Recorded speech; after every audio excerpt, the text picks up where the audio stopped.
Assalamualaikum, apa kabar teman-teman semua? Semoga sehat selalu ya. Nah teman-teman, pada video kali ini ya gue mau sharing pertanyaan yang ada di kolom komentar YouTube nih. Jadi ada yang nanya gini, setelah selesai infus ya, sepupu tambah parah penyakitnya, solusinya penyakitnya tubuh membengkak ya. Nah ini gue nggak jelas sebenarnya pertanyaannya ya. Jadi selesai infus sepupu tambah parah penyakitnya. Ya, ini dilakuin di infusnya di mana? Apakah di rumah ya kan? Ya baiknya teman-teman kalau infus itu datang ke fasilitas kesehatan, entah ke klinik atau enggak ke rumah sakit. Jangan sembarangan infus aja karena banyak sekarang oknum-oknum yang pasang infus di rumah ya begini-begini. Gue pribadi ya apa namanya?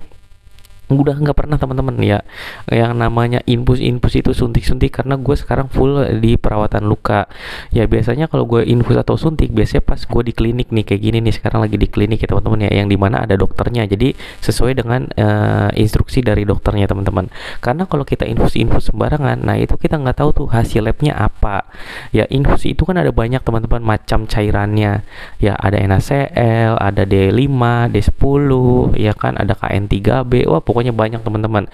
Nah ada RL ya, kita kan nggak tahu kebutuhan tubuhnya apa ya, seperti apa. Sedangkan kan kalau di rumah sakit bisa dicek dulu darahnya, oh ini dia kurangnya elektrolit misalnya, jadi harus dipakein ini ya. Biasanya kan dokter melakukan seperti itu, bukan ujuk-ujuk kita datang wah ini harus diinfus nih ya kan. Kalau gue pribadi sih nggak berani, dan gue sendiri orang walaupun gue tenaga kesehatan gitu ya, gue jarang banget yang namanya infus ya, karena kelebihan cairan akan sangat berbahaya teman-teman, seperti pada pasien ini ya, katanya sampai membengkak. Nah ini gue juga nggak tahu ya, ini nggak jelas ceritanya.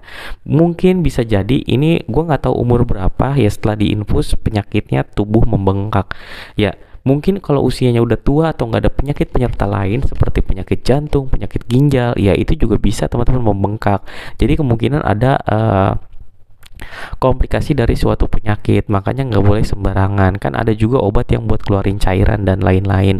Jadi intinya balik lagi ya teman-teman ya, apapun yang dilakukan kalau tindakannya memang di rumah sakit terus tiba-tiba membengkak, biasanya itu adalah suatu komplikasi dari sebuah penyakit teman-teman, seperti itu ya. Tapi kalau memang teman-teman ngelakuinnya di rumah ya, itu ya wassalam, itu kan kemauan teman-teman sendiri.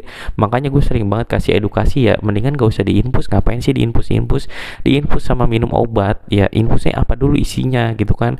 Kebanyakan orang zaman sekarang tuh infus vitamin, infus biar kata gue mau bullshit ya. Lu makan aja buah-buahan lebih alami, ngapain lu pakai obat-obat kimia kalau memang belum perlu dibutuhkan oleh tubuh ya kan. Kecuali orang sakit mungkin ada yang perlu obat-obat tertentu ya teman-teman ya, dengan dosis tertentu. Dokter pun tidak sembarangan ngasih yang namanya terapi teman-teman, treatment ya. Jadi nggak sembarangan, jadi harus ada patokannya dari pemeriksaan diagnostik, entah itu hasil lab, entah itu hasil ronsen dan lain-lain teman-teman. Jadi seperti itu. Jadi buat teman-teman yang suka sering infus di rumah, menurut gua harap stop ya, kecuali memang itu dari klinik atau enggak ada instruksi dari dokter, silakan.